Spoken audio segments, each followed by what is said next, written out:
My job is to somehow make them curious enough or persuade them by hook or crook to get more aware of themselves and where they came from and what they are into and what is already there, and just to bring it out. This is what compels me to compel them, and I will do it by whatever means necessary. Welcome to the Black Girls Heal podcast, where we talk about healing our intimacy disorders, unresolved trauma, and building a healthy relationship with first ourselves and then others. Every episode, we will talk about advice you can apply today to break unhealthy patterns and grow in your self-worth. I'm Sheena Lachey, love addiction coach and trauma specialist. Let's begin. Hello, and welcome to the latest episode of Black Girls Heal. I am so happy to be with you today. Today is the first day of our new series where we are going to be looking at mother and father wounds. This is, bar none, usually one of the favorite topics of everyone who comes across this podcast when we look at just the underlying trauma and the importance of our relationships with our mothers, our fathers, our caregivers, aunties, uncles, authority figures, and the impact that it may have had in our lives.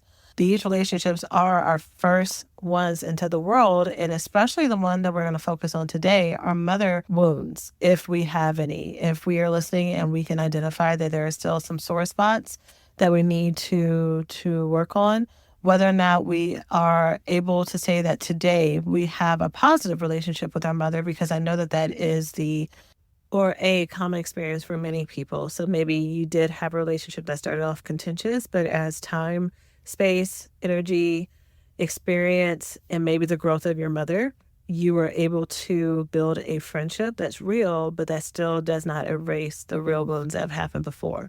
And maybe some of you, it is still very contentious. It is still very hot and cold. It is still push-pull. She still says things or does things that are very hurtful. And no matter how you've tried to communicate what's going on, it still happens. Or maybe she's no longer with you anymore, whether or not she has passed away, whether or not y'all are in no contact, she's incarcerated, she is no longer mentally stable, so not even able to have these conversations at all. There are many ways to lose a mother who may still be with you physically in this world, but still be distant in so many other ways. So that's what we're going to get in today. We're going to talk about healing the mother wound. We're pulling from one of the first set of episodes that is from episode 93, where I talked about healing the mother wound. And so I do hope that you find this series helpful. I do hope that you find the healing that you need.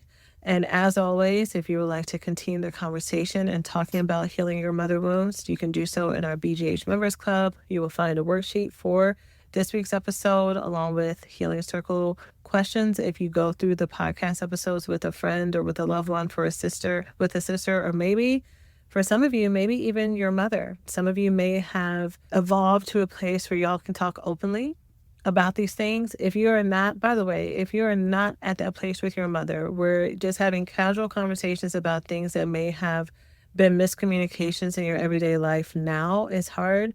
Do not try to talk about the contents of this episode or the things that we're going to discuss with her, because you're going very deep in a relationship that has already shown that it's not available for even the most insignificant things.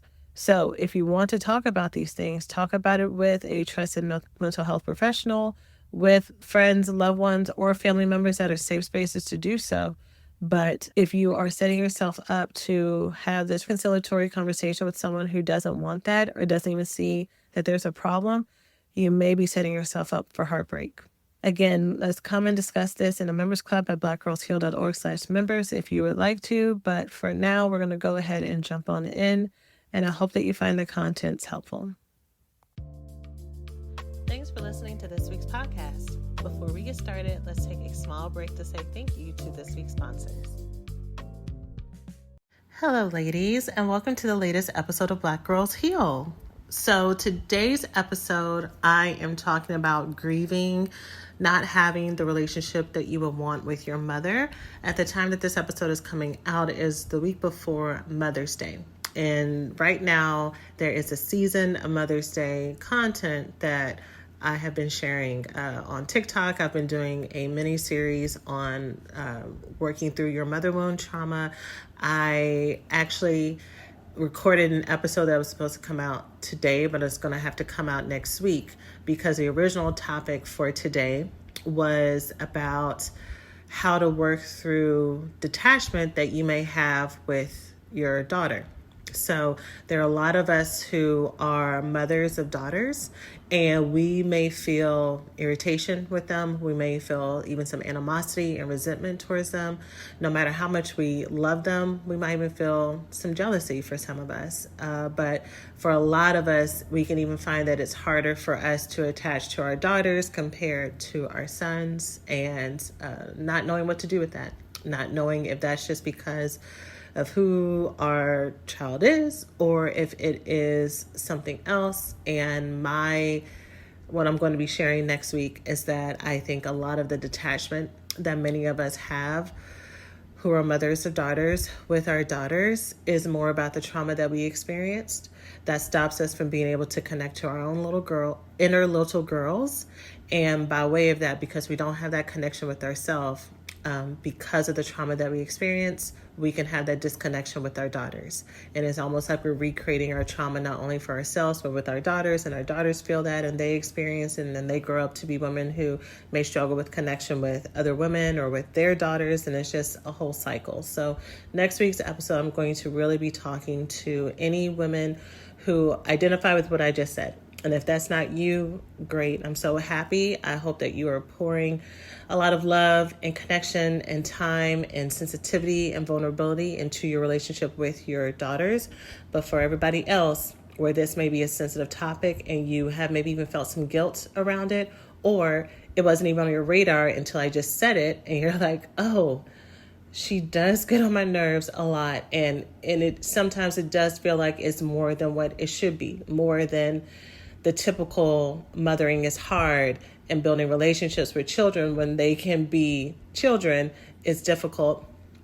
Yeah, there might be some validity to that. But as I was prepping that episode to release it today, I was thinking there are so many of us we are those daughters. We are those adult women who either had or still have contemptuous relationships with mothers that we may feel just don't like us as people, or maybe super critical with us, or maybe jealous of us and betray us and go around our backs and manipulate us and put us in between people. And they treat one sibling differently than us, especially if that sibling is a boy, or even if that other sibling is another female identifying person, but feeling ostracized by that person. And so I was just thinking about, for us as daughters, how triggering that episode would be.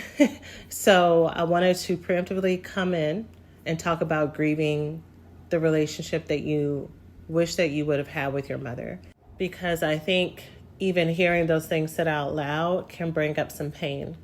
Us as children, no matter how tragic or horrible the past has been, there's always a part of us that wish it didn't have to be that way. That wishes that we could have just had a mom who was just there unconditionally. Whether or not the conditions were premature death or addiction or mental illness, or her just reliving her trauma and projecting her shame and her issues onto us and being a bystander when other things happen. There's no matter, even if we've had to emotionally and mentally distance ourselves from our mother, we don't outgrow wishing that we could have had her just hold us in her arms and just love us just because we are us. And thinking about that and feeling that can be very hard, and to say the least. It can be very hard, and it can drive you crazy. It can make you feel like you're going in circles. And a lot of times what I see with the women that I support is they have this back and forth. between, okay, my mom hurt me again, she betrayed me again, she did this again, that's it, I'm cutting her off, either legitimately not talking to her, or I'm going to act like I don't need her anymore. I'm not going to call her as much, I'm going to create distance, I'm not going to go around. And they go this long period of time, as long as they can, longest relative to the person, but they go as long as they can with having this internal wall up until that wall comes down. Why? Because there's that part of us that always wants our mother relationship, because our mother relationship is our first relationship.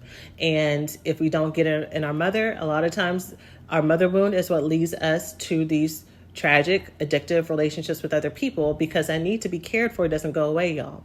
Just because we try to act like it doesn't exist does not mean it's not there. And like I've said before, our needs always come out sideways when we do not acknowledge them. Okay? So you go through this time where you're like, fine, I don't, forget her, I don't need her, or I'm just going to act like she's an acquaintance and go and try to get love someplace else.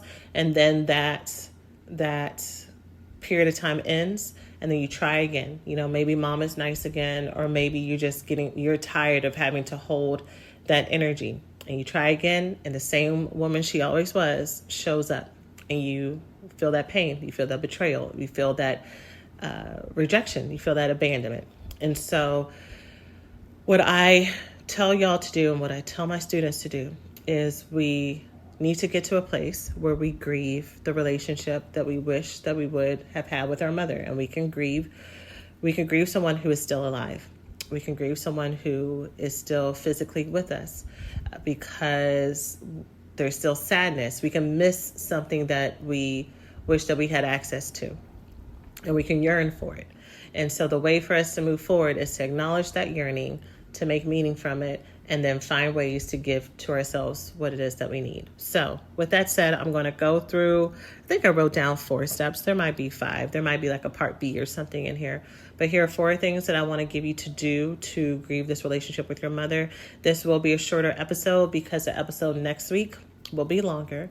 Like I said, I've already recorded it, and I might do some edits, but for the most part, it's probably going to be longer in length. So I want to balance this out. And then also shout out to my ladies at the Black Girl Bravado podcast. I'm actually going to be on their podcast this month. I want to say the 2nd week of May, so after Mother's Day as well, where I'm going to be talking about mother wounds. So y'all got me in all these places talking about mama pain.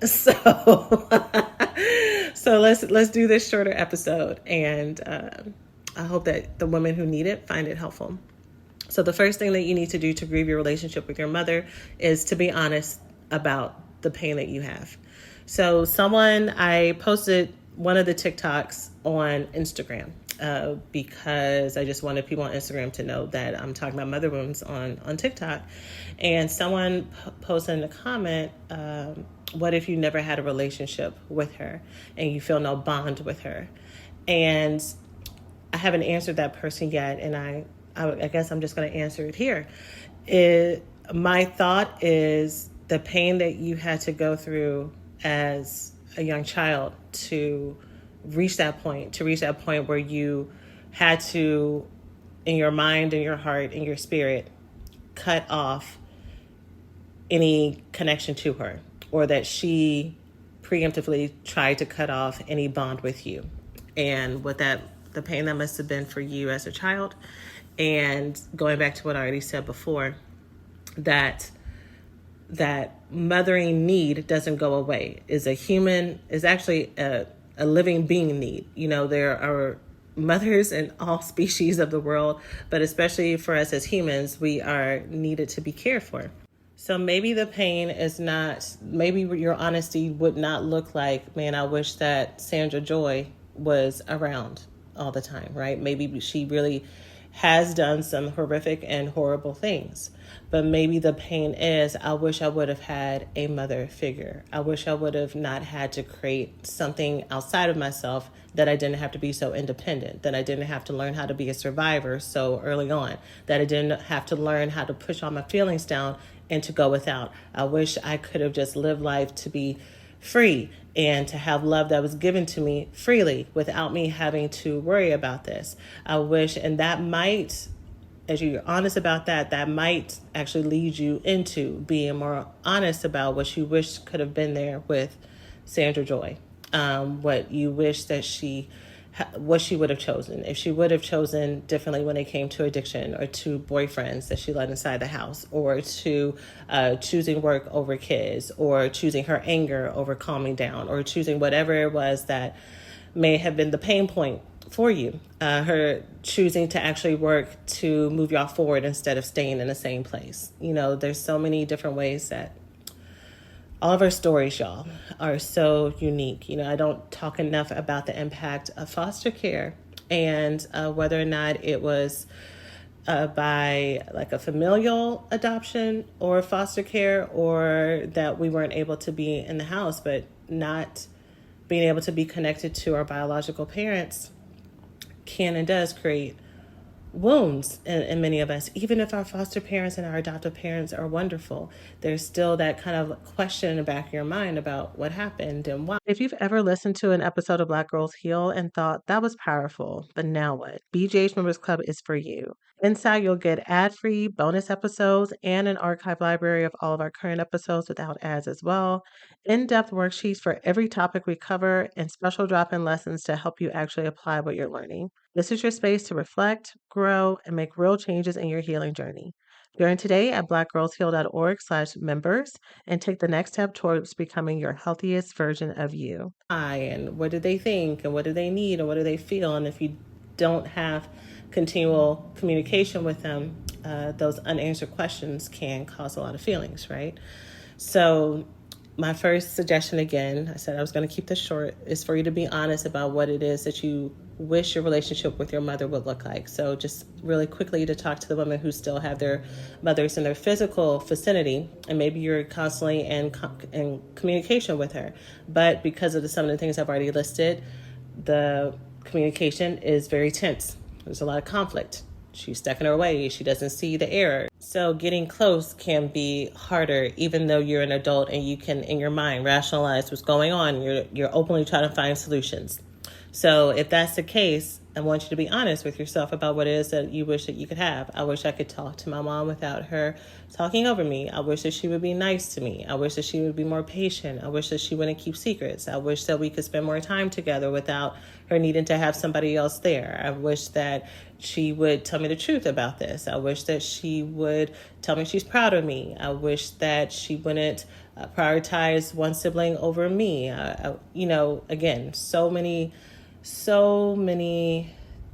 options, so many alternatives. I wish that she wouldn't run through money and always be asking me for money, and be more grateful, and not feel like I'm an ATM, and not feel like I'm blamed for when she runs out of money if I need to say no. And, these are all dynamics that I hear all the time. So being honest about what you wish your relationship was like. And then the second step is the most important step, which I also say often here on the podcast, which is for you to see your mother for who she is. Okay? So I wrote this down just so I can be clear and not miss it, but you need to see your mother as a person who has experienced trauma, who has learned her own coping mechanisms. And until she's able and willing and wants to work through that trauma, she's going to keep doing what she's doing because it's what has worked for her. It's what she knows. She most likely also grew up in a place and time and generation where, there's not really a lot of openness for exploring different things unless she has started doing her healing work. I know that are women of all ages and all generations who listen to this podcast. So shout out to everyone, no matter where you are. I love getting messages from women who are from teenagers who are in high school. And I love getting messages from women who are in their late 60s and, really working on themselves. So it's just, I love it. But back to the point of this, your mother is a whole human being who's had a whole lifetime before you. It has a whole lifetime of memories, good and bad. And what you may be asking of her may be too much. And it may be too much because it may trigger her to go back to what she experienced. It may be too much because for her to open up to you means that she's opening up a whole can of worms and a a lot of things that, again, you have no awareness of. And so I want to be clear that that's not for you to go back to your mom and play therapist, because it is not your job. If you wanted to go and share what you're learning about yourself and planting seeds, okay, you're communicating what's happening for you. But if you're doing it with pressure and with intention to try to push someone who may not be ready to make movements, you're doing an injustice to her. Again, a whole human being who's had a whole lot of life and a whole lot of experiences before you came into this world. And you're doing a lot of injustice to you, because it's giving you too much responsibility and it's giving you too much ownership over whether or not she gets free and whether or not y'all get close in a relationship. Most likely that could even be a carry-on from a lot of the emotional burden and a lot of the emotional heavyweightness that you had to carry growing up that you're still doing in your 20s, 30s, and 40s and 50s, you know? So it is seeing your mom that she is someone who has created all these coping mechanisms around her trauma. And sometimes those coping mechanisms can be lighter in effect, and I'm going to list some things. So when I say lighter, it does not mean that it's not hurtful. But as you see, as I start listing them, they're going to get heavier as far as the consequences and the impact. So maybe her coping mechanisms look like her being a little bit flaky, not always following through with things. Maybe she can be very insecure. Maybe she can feel like she always needs to be right about things. Maybe she can be a little bit selfish and want to do things only for her. Maybe the middle range type of actions look like her insulting you and her being super critical of you and not esteeming you and always having something negative to say. Which, again, super hurtful, especially if your trauma has been emotional neglect, emotional abuse, mental abuse, and it's really affected your sense of safety and wanting to feel open with people in general because that's how you grew up. Again, that is real pain, real legitimate pain. But the reason why I'm calling that middle of the road kind of things, for lack of a better term, is because there are really dangerous coping mechanisms, really dangerous behaviors that your mom may have picked up because of her trauma. So this can look like her actively manipulating you and using you. This can look like her siding with perpetrators and abusers in your life, past and present, because her trauma is there were so many abuse was normal. For women to be abused was normal. For women to be discarded was normal. For perpetrators to be sided with and protected was normal. And so she's done it before. She continues to side with people who are harmful to you, no matter what she sees with her own eyes. It could look like her being sexually abusive to you. I have not talked. I never released the former podcast interview that I did with someone years ago with my old podcast, with my Love Junkie podcast, where I talked about where the guest was a therapist who specialized in treating adult victims of sexual abuse. And I specifically had her on the podcast to talk about healing when your sexual perpetrator, sexual abuser is a woman. And we don't talk enough about that. We don't talk about how real that is and how commonly it happens, and the blame and the ways that we will self-gaslight because, well, it can't be that, or maybe that's not real because it's a woman. But no, it's very real. And so seeing your mom for all of these things, all the ways that she presents, and seeing this is who she actually is. And with that part, y'all, I need you to look at if there was a person on the street who had these qualities, like, yeah, maybe they're funny, maybe they're down to earth, but they have these coping mechanisms and these ways that they talk and these ways that they act, would I actually build a relationship with them?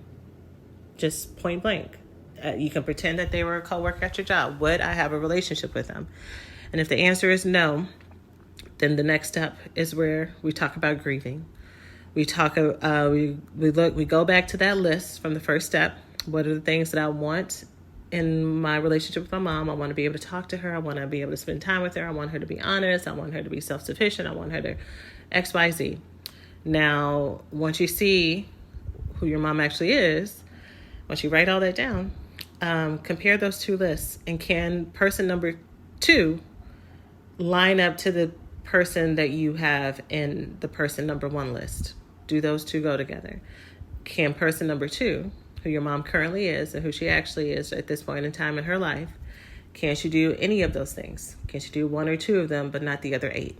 Or can she not do any of them at all? But you wish that she could, and you're trying to convince yourself that, oh, well, it's not that bad when she says those things. I know she's just joking. I just got to leave the room. No. This is about you being honest about what's available for you and not living in fantasy, because these are the same patterns that will take into other relationships and other places. Okay? So once you have all that, then it's time for you to grieve the things that she's not able to show up for you for, and to let yourself be sad about that. Let yourself be angry about that. Let yourself talk about how it's unfair, and stop trying to make yourself not feel your emotions. The reason why you've probably felt this anger and sadness before, but you still keep coming back to it, is because you haven't moved to the place of grieving, which is acceptance. You're still in this bargaining stage where you're like, okay, I'm going to get so angry and so sad, but maybe if I go back, maybe after some time has happened, maybe once I take the kids away, maybe once I stop calling her and telling her what's going on, maybe when I don't invite her to my graduation, maybe when you're doing all these mental and emotional gymnastics. Again, trying to manipulate the situation, which you probably did growing up a lot. You probably did a lot of thinking and feeling and yearning as a little girl to try to get your mom to be and do something that she is either not capable of doing, she doesn't know how to do, or she doesn't want to do. And this is your opportunity to let that go. And as you hear me say that, to notice the sadness that comes up for you and let yourself feel that. And instead of you going back to the bargaining stage, but to actually move to the acceptance place that this is what it is. Okay? Now, with that said, the last thing that I'll say before I cut us off for this week's episode is those are still real needs. And so, the reason why it comes out sideways and us looking to be mothered in these addictive relationships is because we still do need that care, that compassion, that person to listen to us, to hold space for us, to just pour into us and not take from us. We do need that, the word is a mentor, but it's that top-down relationship. Our side-to-side, our peer relationships, whether they be friendships or romantic or otherwise, is one level of intimacy and connection. But we all do need that beauty of being poured into. That's part of our innate yearning. So where do I go, and how do I start to look for creating that chosen family in other places? A lot of people find those relationships in church. And so there's there's usually an abundance of women who feel called and feel a lot of pleasure in pouring into the younger women around them. There's also lots of women who find pleasure in pouring into and mentoring women under them in the workspace, and that can grow into something deeper, right? It's more just about you being open to those connections, and you already have a list of what it is that you want now. The first thing about being honest what you want, you now have a list, hopefully, of what it is that you're looking for. And so now you can have your eyes open for when those connections happen, and to practice some patience. I've referred back to this episode several times, but the episode that talked about building female friendships, Danielle Ballard Jackson talked about how, what did she say? It takes 50 hours to make an acquaintance and 80 hours of contact to make a friendship?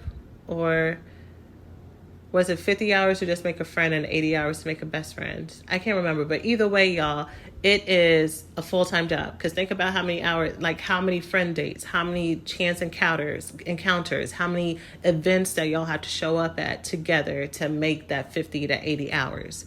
And we want these things to happen overnight.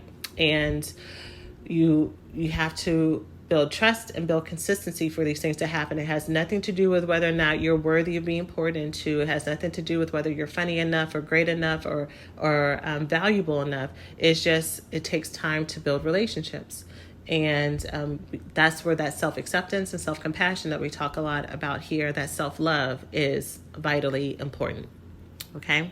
So I hope that this helps the women who need it. I hope that you receive it, and I hope that this treats you well. I need to, because of the date, because we are starting next week, I do need to talk about our Love Woman Challenge that is closing this Sunday, which actually does correlate with this topic. we learn how to love ourselves, and we learn how to not love ourselves from the modeling that we see and that we don't see from our mother relationships. And a lot of the detachment that we have from giving ourselves pleasure, for acknowledging, one of the types of deprivation we're going to be talking about in our challenge and in the course is the emotional deprivation and the physical nurturing deprivation, how we will neglect ourselves in those areas. And what do we do about that? How do we work through that? So if you are wanting to operate in this loved woman space and exiting patterns of love deprivation and walk into love worthiness, this month, in the month of May, I'm taking women on a 30-day journey of going deeper into this topic together. And so many of y'all have already signed up. I'm so excited. If you have not gotten your welcome email, please tell me. For some people, it's going to the spam and they're not getting it. So you should have got an email, hun. If I'm emailing you and you're not getting the email, then to check if you got the email, that's why I'm staying in here on the podcast, because all of y'all listen to the podcast. But I hope to continue to welcome more of you in.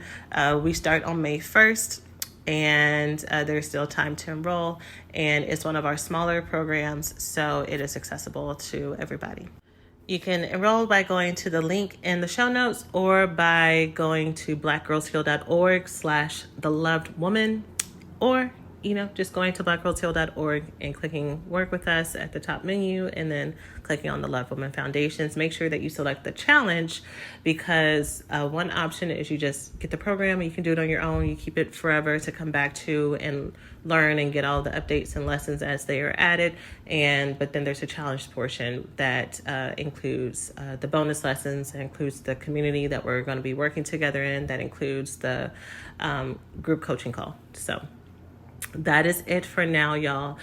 I'm sending you so much love this weekend and beyond. And as always, I do hope that you take care of yourselves. Thanks for listening to this week's episode of Black Girls Heal. If this episode helped you in any way, please be sure to subscribe, leave a 5-star review, and share it with someone you love. And if you're ready to go deeper and turn what you're learning about here into real life change, join us inside the BGH Members Club. You'll get ad-free bonus episodes, powerful worksheets about every topic we discuss here, and exclusive lessons to help you apply the healing tools we talk about. You can join today at blackgirlsheal.org/members. And as always, take care of yourselves, and we'll see you next week.